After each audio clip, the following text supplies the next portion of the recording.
Esqueci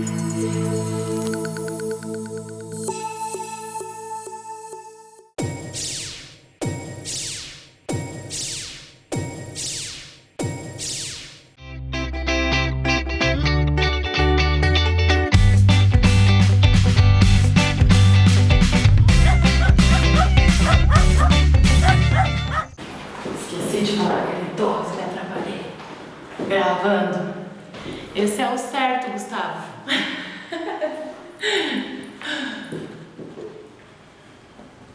Boa tarde, está entrando no ar mais um programa Amor Pet. Hoje especialmente gravado na praia mais bonita do Rio Grande do Sul, Torres. E nós vamos falar com a Fabi Correia, que é protetora animal. Há quantos anos já, Fabi? Eu vim morar em Torres em 1993 e desde lá eu me dedico a cuidar dos animais, vítimas de maus tratos, de abandono. Então, 29 anos. E isso foi uma coisa que começou como, assim? Você já gostava de animais, mas daí viu um animalzinho de rua, como que foi? Desde criança eu sempre amei os animais, assim, desde muito pequena. Eu me lembro do meu convívio com animais a vida toda, né? Mas em Porto Alegre eu sempre morei com meus pais e sempre em apartamento. Então o trabalho de proteção aos animais numa cidade grande e tu sendo criança, né, sem autonomia nenhuma, mais tu poder alcançar uma ração e sonhar em um dia poder fazer algo maior, né? Verdade. E aí em 93 eu vim morar em Torres, em junho de 1993.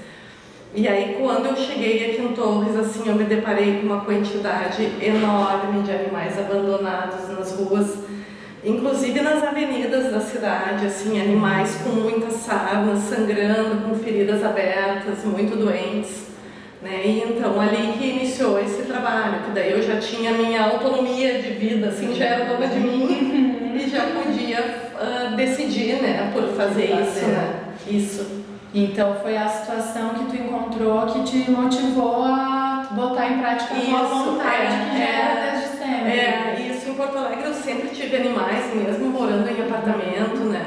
Eu tive até uma macaca dentro do meu apartamento com meus pais, porque foi uma macaca que um caminhoneiro trouxe da Bahia, porque ele comprou na Bahia, e quando ele veio aqui para o sul ele se arrependeu, porque ele viu que era um bebê macaco, que dava muito trabalho, tinha que tomar mamadeira e tudo mais. Ele comprou um bebê macaco recém-nascido, né? E chegando aqui no sul, eu estava numa fruteira e ele entrou e disse: "Bah, pelo amor de Deus, eu vim com um macaco no caminhão da Bahia até aqui e eu preciso vender porque eu não tenho como cuidar, é que nem uma criança." E aí eu comprei dele, né? Imagina. Aí eu fiz toda a regularização do IBAMA, né? Sim. E tudo que era necessário. Sim, e ficou comigo por muitos anos. Porque os animais silvestres, provavelmente ele foi vítima de um tráfico de animais, né? E daí precisa toda uma regulamentação, né? Perfeito. Ele viveu quantos anos, tu sabe? Viveu, eu acho que uns 15 anos. Nossa. Então, e depois que você veio a Torres, encontrou o cenário de muitos animais abandonados e começou assim esse trabalho de proteção. Hoje, o cenário que nós temos hoje na cidade de Torres, o que tu vê que mudou nesses anos, desde que tu começou até hoje, assim? Uma grande mudança que eu percebo olhando um cenário assim de 20 anos atrás, é que hoje as pessoas já enxergam o animal sem raça definida como uma vida que também tem valor, né? Quando eu cheguei aqui em Torres, eu me lembro que uma vez eu estava caminhando no calçadão com o meu cachorro, que era um vira-lata, e ele na coleira, que é um animal que eu resgatei de maus tratos. E várias pessoas diziam assim: "Puxa vida, mas tu nem é uma pessoa pobre, por que tu tem cachorro vira-lata? Se tu teria condição de comprar um cachorro de raça." E eu dizia: "Mas o coração não tem nada a ver com a condição financeira, né? Por que eu vou comprar um animal se eu sei que vai ter fila para comprar ele? E aquele outro ali está precisando, eu vou adotar, eu não vou comprar, né?" E a gente notava isso, assim, era muito difícil alguém querer um animal abandonado, né? As pessoas tinham muito aquela mentalidade, assim, que Se o animal não tinha raça, ele era pulguento, sarnento, cheio de vermes, cheio de doença e que ia passar doença para as pessoas. Né? Preconceito no vira-lata. Muito preconceito. E tanto que era aquilo assim, se passava um cachorro de raça do lado, a pessoa respeitava. Se passava um vira-lata, era sai jaguara, te manda guaipeca, né? Aquela coisa de enxotar, botar para correr, né? Sim. E hoje a gente nota assim que as pessoas que adotam os animais, elas adotam porque elas querem adotar. Elas poderiam comprar um animal com pedigree, um animal que poderia participar de exposição e tudo. Mas não, elas querem adotar um animal, independente da raça, da cor, né? Então isso assim, para mim é uma diferença muito grande eu ter vivido esse tempo.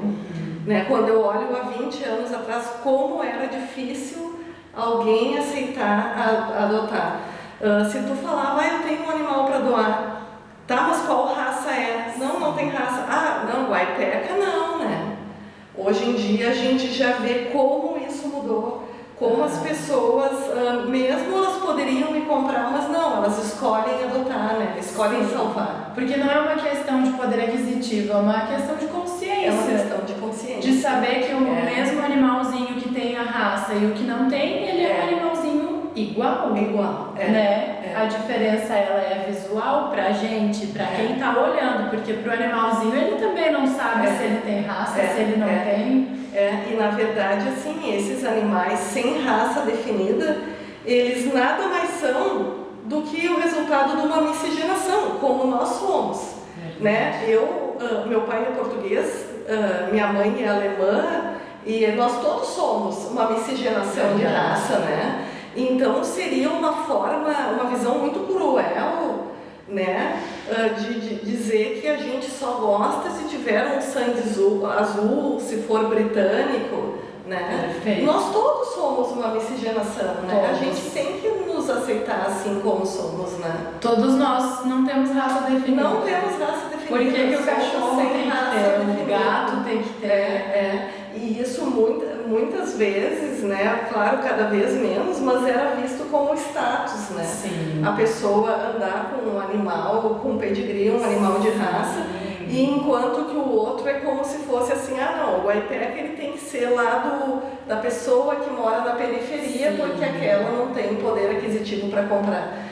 Um mundo de futilidades, né? Assim como às vezes a bicicleta também é mal vista, né? A bicicleta, hoje em dia já mudou um pouco, mas às vezes eu andei muitos anos só de bicicleta e às vezes tu percebe assim o quanto que as pessoas já te olhavam e pensavam, ai meu Deus, pobre coitado. E não vê que às vezes aquilo ali é uma opção tua por saúde, por consciência ecológica, por vários fatores. O cãozinho sem raça definida também trazia isso, né? Isso.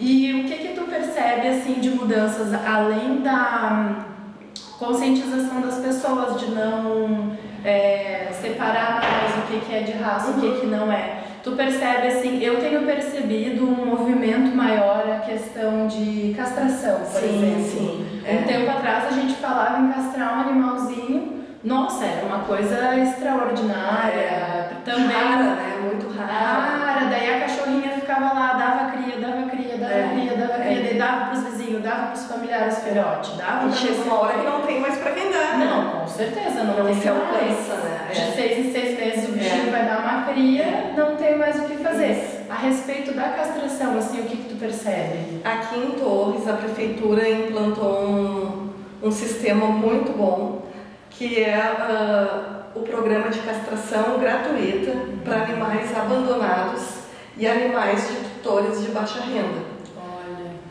Então, assim, as inscrições podem ser feitas aqui na prefeitura, no 5º andar. Se o animal é abandonado, qualquer pessoa pode inscrever ele na castração. Basta que a pessoa traga uma cópia do seu CPF, do seu RG e de um comprovante de residência comprovando que ela reside em Torres. Se o animal for de um tutor, o tutor deve comprovar que ele tem benefícios do governo, né, através da apresentação do CAD único ou do Bolsa Família. Então é só ele vir aqui na prefeitura fazer a inscrição do animal para castração. Aí traz também cópia do CPF, RG, um comprovante de residência que mostra que ele mora em Torres e cópia do Bolsa Família ou do CadÚnico. Né? Isso tem sido, as castrações têm sido feitas semanalmente aqui pela prefeitura, né? Todas as semanas a gente chama os animais de tutores de baixa renda, a gente comunica os requerentes dos animais abandonados também, certo, avisando a data que foi agendado, né? E em abril, nos dias 9 e 10 de abril, a gente fez um mutirão de castração. O mutirão de castração foi realizado no Clube da Praia Paraíso. Tá. Né? A parte técnica toda foi feita pelo Instituto SOS Lixo Urbano. Certo. E na ocasião foram castrados 185 animais. Em 2 dias? Em 2 dias. Foram muitos veterinários trabalhando, né? Foi um sucesso total, não se teve nenhum problema. Se alcançou a meta, que era 185, entre cães e gatos. Todos esses animais eram ou animais abandonados ou animais comunitários, né? Que nós, graças a Deus, nós temos a lei estadual que protege, né? Que dá o direito da comunidade instituir um cão como cão comunitário, colocar uma casinha para ele, fornecer alimento. Né? A prefeitura também ajuda nesse trabalho dessa assistência aos cães comunitários. Então eles foram castrados e também foram castrados muitos animais de tutores de baixa renda, né? Que eles procuraram a prefeitura falando que gostariam de castrar os seus animais, mas não teriam a condição de dispor da quantia, né? Certo. Então os critérios foram os mesmos, né? Os animais de tutores que tivessem o CadÚnico ou o Bolsa Família poderiam ter esse benefício da castração. Então, semanalmente se mantém esse trabalho de castração, que é a forma eficiente da gente controlar a reprodução desenfreada dos animais. A superpopulação, né? É a castração que freia. É a castração que freia, né? Antigamente, na minha infância em Porto Alegre, existia aquelas coisas monstruosas que era o controle populacional por eutanásia, né? Por muitos anos e em muitos lugares, digamos que era a solução que se encontrava. E é algo completamente sem ética, né? É monstruoso realmente, um animal saudável ser morto. Inclusive a técnica que eles usavam era colocar os animais dentro de uma sala sem janela e ali eles ligavam um motor de fusca, porque daí queimava o oxigênio e era uma câmera de gás, né? Era realmente uma câmera de gás, como existia no período nazista, né? No período nazista. Era matar na câmera de gás. E muitos animais perderam a vida assim há décadas atrás. Então, isso há 30 anos atrás, eu acredito que ainda acontecia, né? E graças a Deus a gente percebe uma evolução rápida, a gente que viveu esse período, né? E hoje isso é inadmissível, né? Hoje, para poder ser praticado eutanásia num animal, é só se o veterinário constatar que o animal está num estado de agonia irreversível, com um problema de saúde que realmente não tem como tratar e que o animal está vivendo com dor sem poder ter nenhuma qualidade de vida. Sem perspectiva nenhuma. Então é só para animais realmente agonizantes em estado irreversível, né? Porque isso está pensando realmente daí no bem-estar daquele indivíduo. Claro. E não em resolver tirar os animais da vista das pessoas, como era feito antigamente, né? Sim, pegar o problema e colocar onde não se enxerga. E a castração é a única forma eficiente, né, eticamente correta e segura, né?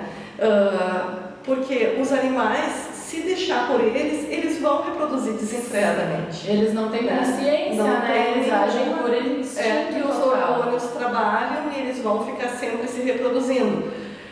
Por mais que existam pessoas que amem os animais, elas não conseguem comportar toda a demanda da reprodução, né? Porque vamos supor, se nasce uma gatinha hoje, né? Daqui 4 meses ela poderá entrar no cio. Com licença, tem uma reunião agora, deixa eu falar aqui. a gente corta e continua.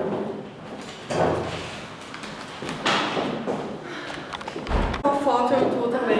Boa, verdade. Continuando sobre castração, a gente teve que cortar. Só para o meu querido editor ver o que tem que fazer. Tá, então, tá falando sobre a castração, de não ficar com todos... A gente estava falando que a quantidade de animais que nascem, se não forem instituídos programas de controle de natalidade, vai ser uma demanda muito maior do que a população consegue comportar. Não tem lar para todos. Não há lar para todos, exatamente, não tem como. Tanto que assim, a maioria das pessoas que amam os animais já adotaram a quantidade que elas comportam até o mais do que elas podem, por ver que muitos não teriam mais como sobreviver na rua. Certo. Aqui as ligações e o pedido pelas castrações é grande? Ou ainda assim tá... É grande, e pode ser feito no balcão, né, no quinto andar, como eu tinha te dito.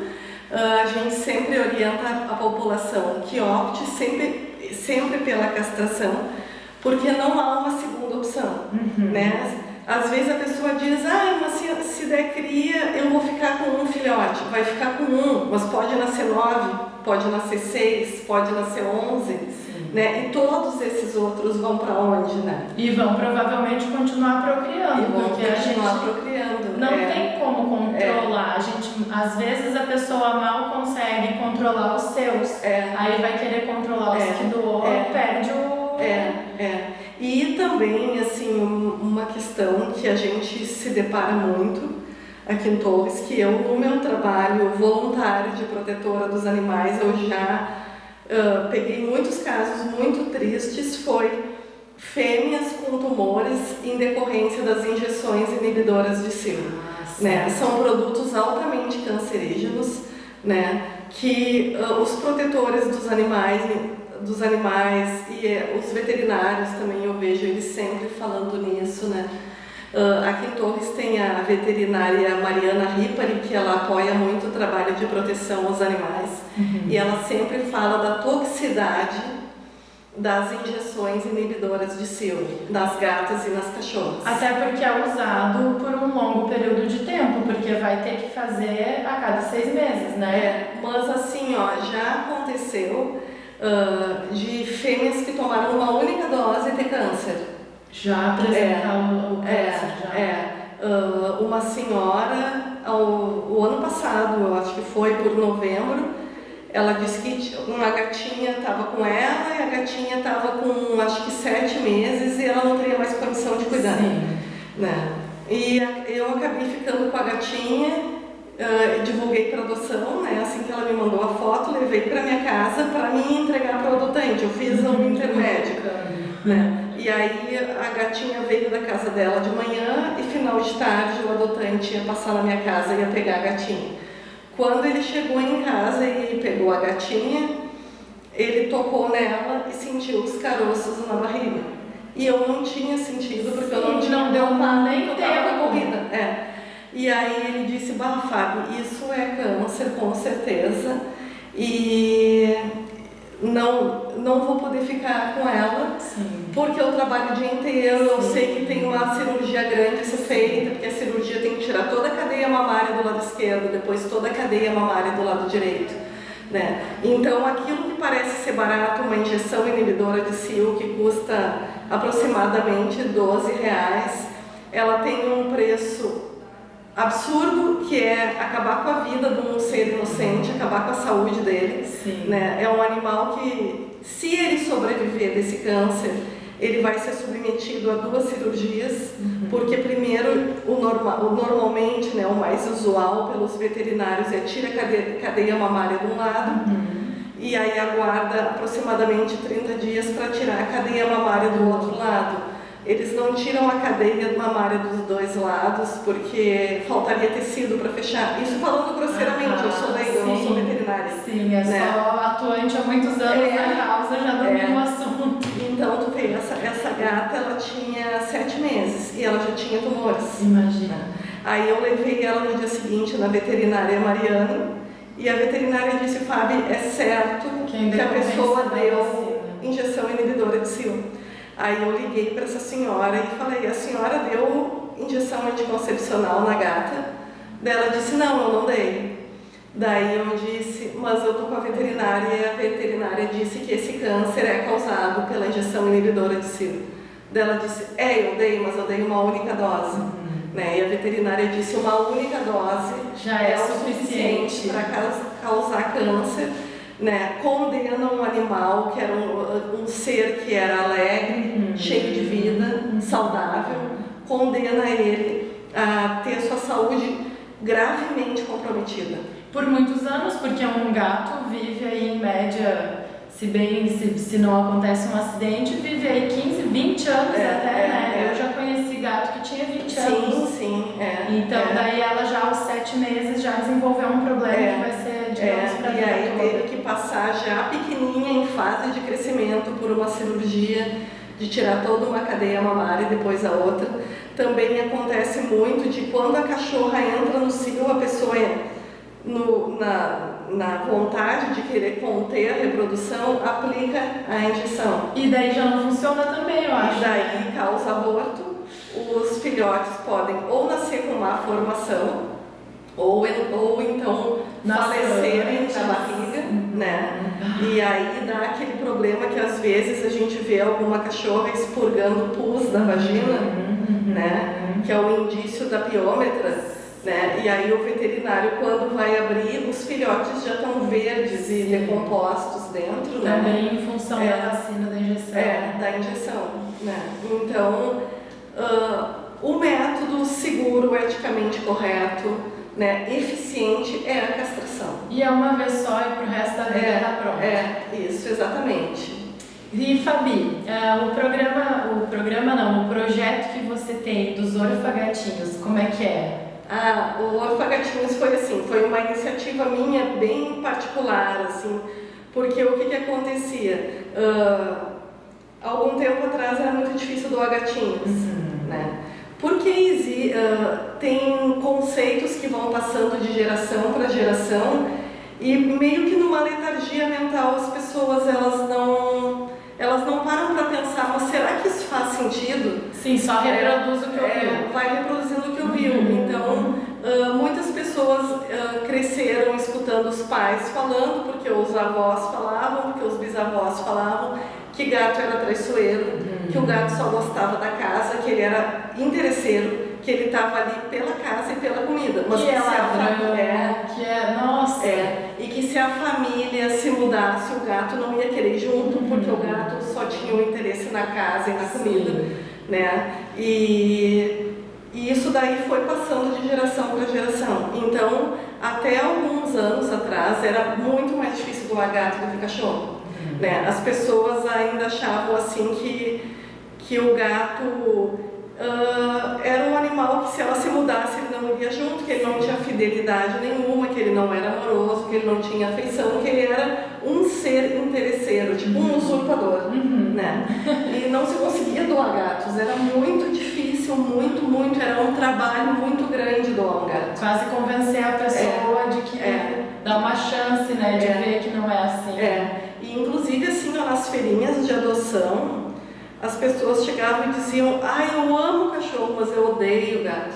E eu pensava, puxa, como pode? Tudo são animais, tudo são filhos de Deus, eles são cheios de amor, eles desconhecem o ódio, a maledicência, a hostilidade, a ganância, né? Eles são totalmente puros. Por que as pessoas odeiam os gatos, né? E aí assim, a questão dos gatos não se conseguia doar, eles eram extremamente mal vistos. E eu comecei então a acolher eles, né? E fiz na minha casa uma peça para os gatos. Fez um gatinho. E daí ali ele é um orfanato, na verdade. E daí eu juntei orfanato com gatinhos e ficou Orfagatinhos. Certo. Né? E aí eu sempre tentei no meu Instagram mostrar para as pessoas como eles são amorosos, né? Como eles gostam das pessoas. Essa má visão sobre o gato, né? Exato, Por exemplo, se a pessoa se muda e o gato some, é porque ele ainda não entendeu a mudança. Sim. Ele acha que a pessoa saiu e que ele foi parar naquela nova casa, mas que ele não entende de primeira que ali é um novo lar. A referência dele é aquele. Ele acha que tudo vai voltar para lá de novo. Porque, na verdade, o gato ele é rotineiro, né? Então, imagina um animalzinho que não está entendendo que aquilo ali é uma mudança. O que vai ser a ideia dele voltar de onde ele veio? É o ponto, é a referência dele, né? Até que ele entenda que ali é um novo local. Eu lembro até, agora a gente falando, me veio assim na cabeça na minha infância, quando acabava aquela série, e daí tinha janeiro e fevereiro, em março, às vezes, eu tinha a sensação que eu ia entrar naquela sala de aula do ano anterior. Sim, né? na escola. Porque aquela era a minha sala, né?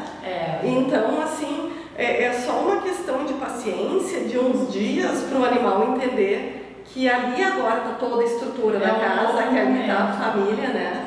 E então o Orfagatinho surgiu de eu resgatar animais e levar eles para casa, né? E tentar fazer vídeos e mostrar para as pessoas que eles são amorosos, que eles são queridos, né? Quando eu resgato uma gata grávida, aí eu tento fazer vídeo do quanto ela cuida dos filhotes, né? De toda a atenção, do quanto eles são seres puros, né? Eles são filhos de Deus como nós, né? Isso mesmo. E o gato também, ele na verdade, ele só é um pouco diferente no jeito, né? E eu ouço muitas pessoas me falar assim, nossa, eu odiava gato. Até ter o primeiro. Agora que eu tenho gato, eu penso, meu Deus, como que eu não tive um gato antes? Por quê? Porque justamente estava essa configuraçãozinha instalada no cérebro de que não gosta.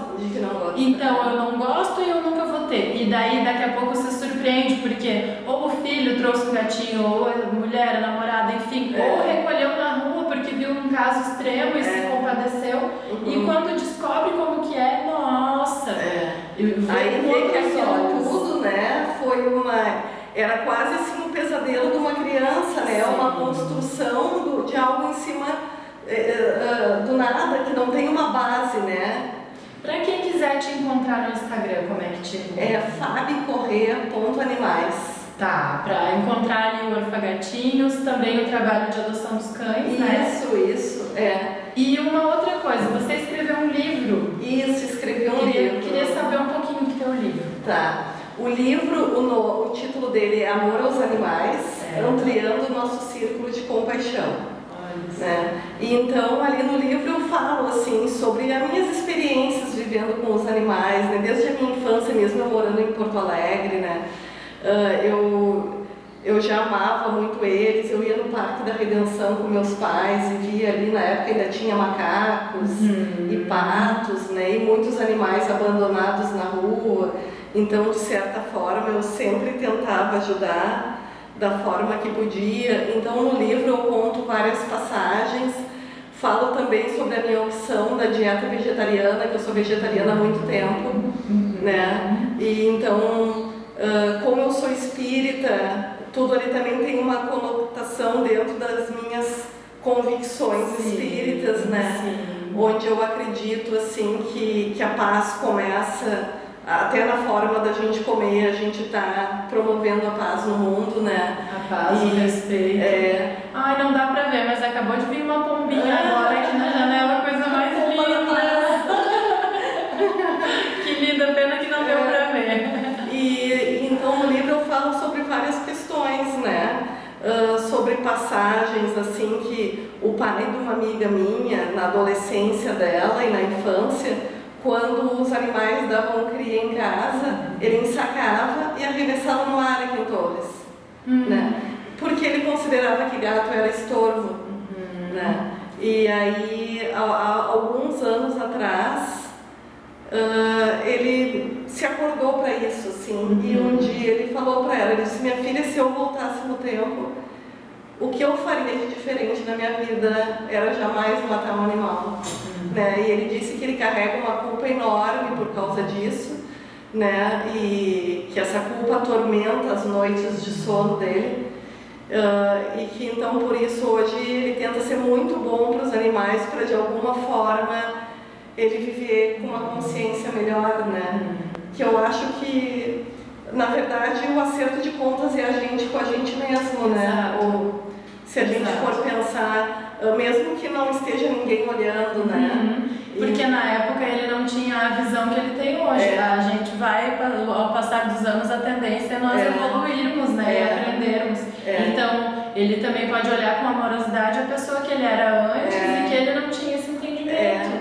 Para tentar se perdoar um pouco, né? Tem uma parte ali do livro também que eu conto que um dia eu estava caminhando numa calçada e aí veio uma senhora falar comigo que queria ajuda para doar uns gatinhos e daí veio uma amiga dela com a neta. E a amiga dela disse, ai, gato, que horror, ai, eu odeio gato, que coisa horrível. E a netinha dela, de 4 anos, eu acho que era 4, ela ficou tão decepcionada com a avó. E a avó falando assim, eu odeio gato, eu tenho horror a gato, eu odeio. E a netinha dizia, ai, vó, tu não odeia gato, vó, fala a verdade, tu só tem medo que te arranhe, mas tu não odeia, vó, tu gosta dos gatos. A criança, ela estava assim querendo tanto não se decepcionar com a avó, sabe? Ela queria tanto que ela não conseguia escutar a avó dizendo que odiava os animais, né? Então ela implorava assim com os olhos, né? E com a fala, dizendo, vó, não é que tu odeia, né, vó? É que tu tem medo que se ele subir na tua perna, que ele possa te arranhar um pouquinho, né, vó? Mas tu não odeia, né, vó? Diz que não. Né? Então são várias passagens, assim, porque eu acredito que as crianças são como esponjas, né? Elas absorvem muito. Totalmente. E elas são o resultado, né, de tanta coisa que foi passado, tanta coisa que foi ensinado. Tantos traumas que as pessoas deixaram nas crianças, traumas que as pessoas nem sabem de onde veio, não tem, né, consciência. E na verdade essa educação, assim, hoje também já vem mudando, né? Hoje nós já vemos esses movimentos acontecendo de conscientização, de respeito pelos animais, a gente já vê acontecendo até nas escolas, né? A escola onde a minha irmã ia, em Novo Hamburgo, Cecília Meirelles, teve uma semana do meio ambiente que eles me convidaram para ir lá conversar com as crianças, porque também lá no bairro a gente fica conhecida, assim, né? Ajuda os gatos, ajuda os cachorros, ajuda os bichos, não sei o quê. Então eles convidaram para ir lá, para levar a cachorrinha junto, para falar sobre isso. E eu lembro que de quando eu era criança, e eu e a minha irmã temos só 10 anos de diferença, não era assim.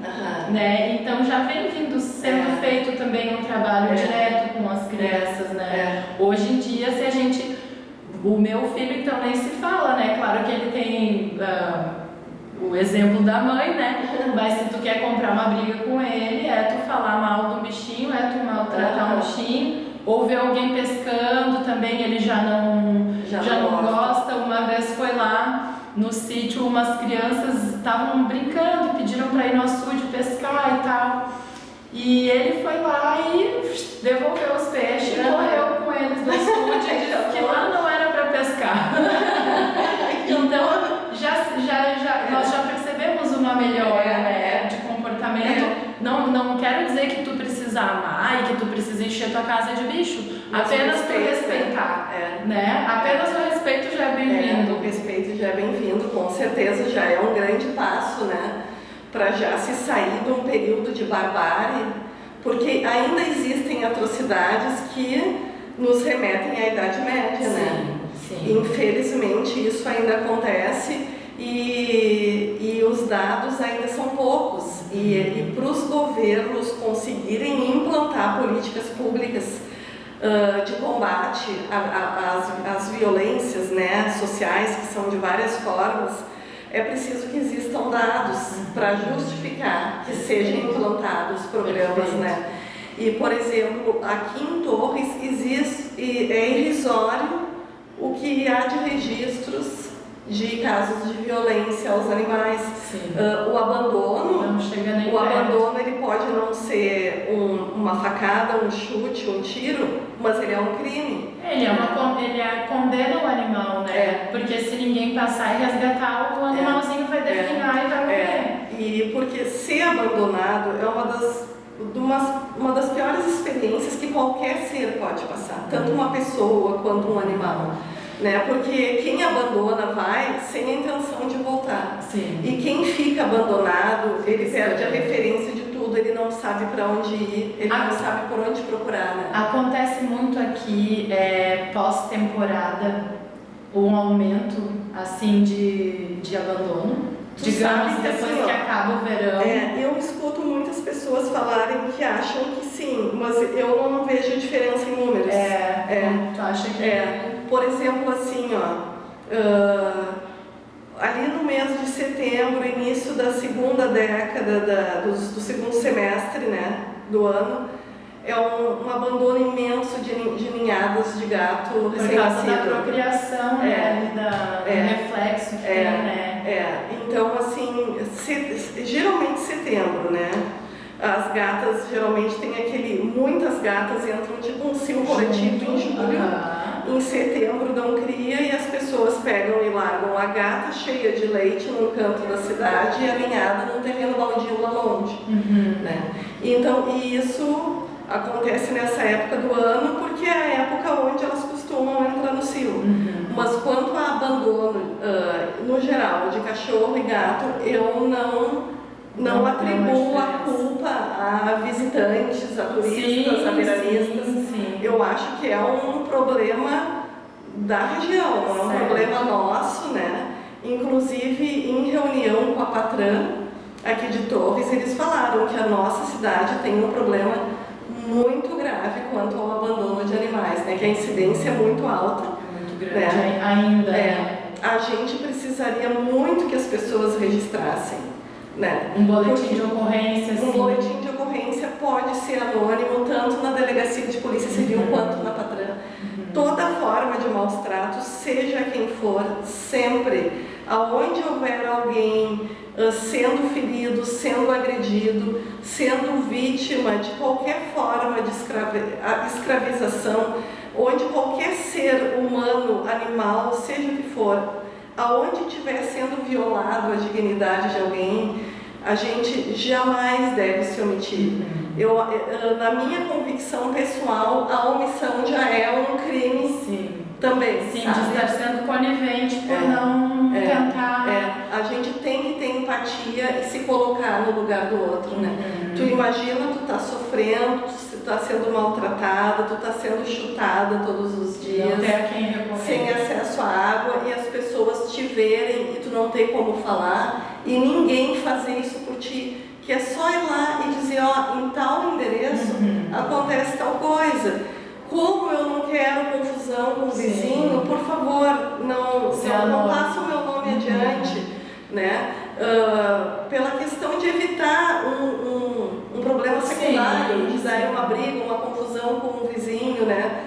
Não há necessidade disso. O importante é relatar o fato, né? Porque no momento em que as pessoas souberem que se elas fizerem isso elas vão ser punidas, as coisas mudam, né? Mas até então, como ainda há, por grande parte dos infratores, a crença na impunidade, os animais tendem a ser o descarrego das frustrações, das raivas, daquele momento de bebedeira onde o indivíduo está enfurecido e quer bater em alguém. Né? Então ele bate no animal. Sempre no menor, né? Sempre no indefeso. Sempre no indefeso, né? Que é a estampa da covardia. Bater em quem não consegue se defender, agredir quem não consegue se defender. Perfeito. Eu não sei como que a gente está de tempo, deixa eu ver aqui. Hoje eu estou sem o meu videomaker. E deixa eu ver, mais uns minutinhos. O Canil Municipal de Torres. Por exemplo, eu estou em Torres, seja como veranista ou seja como moradora, e eu encontro um animalzinho abandonado e eu não tenho como levar para casa, ou porque eu já estou lotada, ou porque eu não tenho como, que eu não estou na minha casa. Para quem eu ligo aqui em Torres, quem eu procuro para ser recolhido o animal da rua? Sim, assim, o Canil Municipal de Torres, ele tem uma interdição, né, em virtude de tax, isso coisa de governos anteriores, não é atual, né? E por isso os animais que estão lá, eles são mantidos lá com todo o tratamento, assistência veterinária, alimentação, ração de qualidade e tudo mais. Mas o canil ele não recebe mais animais, né? Ele é um lugar muito antigo, ele é totalmente insalubre, ele é limpo, ele é higienizado, a ração que os animais usam é super premium. Ele só não tem condições de receber mais animais. Ele não tem condição de receber mais, né? A prefeitura de Torres vai construir um novo abrigo para os animais, né? Mas vai ser um novo formato, até porque a gente entende que um local para se colocar os animais, ele deve servir como um local para restituir a saúde dos animais e eles serem encaminhados para adoção. E jamais ser um depósito, um local onde se tira o animal e se joga ele lá porque a sociedade não quer ver ele, porque considera ele feio, transmissor de doenças e essas coisas, esses pensamentos arcaicos, né? Os animais, eles devem sim serem vistos por nós como nossos companheiros, nossos amigos, né? Nossos irmãos menores na criação, porque eles são sim nossos irmãos menores, são filhos de Deus, né? Eles têm alma, eles têm sentimentos, eles sentem saudade, assim como nós, eles sentem dor, medo, alegria, também tremem diante da morte. Todos os seres estão lutando para viver, né? Então, assim, a gente não quer de forma nenhuma que o local seja considerado o canil municipal, onde eu pego o meu cachorro velho, porque agora ele já não tem a vitalidade do filhote, que está sempre brincando, já quer tá correr atrás da bolinha, já está sem dentinho, não quero mais. E aí a pessoa pensa, vou jogar o meu velho para lá, para o depósito, vou descartar, porque agora eu vou comprar um pequenininho, lindo, cheio de vitalidade, alegre, né? Não é a finalidade essa, né? Então a prefeitura vai construir, mas vai ser um canil, um abrigo, né? Que vai acolher os animais em situação de vulnerabilidade, os animais que não têm tutores, né? Que estão em situação de risco, como a gente encontra na beira das estradas, em terreno baldio, em lugares ermos, em dunas, né? Animais que estão feridos, com bicheira, atropelados, né? Doentes, com pneumonia, né? Esses animais irão para lá, serão acolhidos, receberão um atendimento veterinário, né? E tudo que for necessário para restituir a saúde e a dignidade deles, para serem encaminhados a ser a adoção, né? Certo. E isso a gente acredita que é o caminho, é esse giro, recolhe o animal que está em situação de desgraça, devolve para ele a condição saudável e encaminha ele para adoção, para que ele tenha o carinho de uma família, do seu dono, né? Um animal que possa passear, um gato que possa estar dentro de casa, um aconchego do lar, seguro, né? E que a gente tenha sempre esse fluxo, recolhe e doa. É tipo um lar de passagem, né? E sem jamais facilitando aquele comodismo de botar fora o animal porque ele está velho, porque ele perdeu a visão do olho, ou porque ele está puxando uma perna, porque ele teve um derrame, porque agora ele perdeu os dentes e já precisa que molhe a ração, porque ele está com alguma dificuldade, né? A gente não deve fazer isso, a gente tem que respeitar a vida, né? Independente da situação. Ninguém sabe o dia de amanhã para hoje poder condenar a vida de alguém, né? A gente tem que sempre colaborar com a existência uns dos outros, né? Aí a gente tem que encerrar, porque nosso tempo já está acabando, Fabi. Muito obrigada. Eu que agradeço. Parabéns pelo teu trabalho. O Amor Pet fica por aqui. Domingo que vem estamos de volta.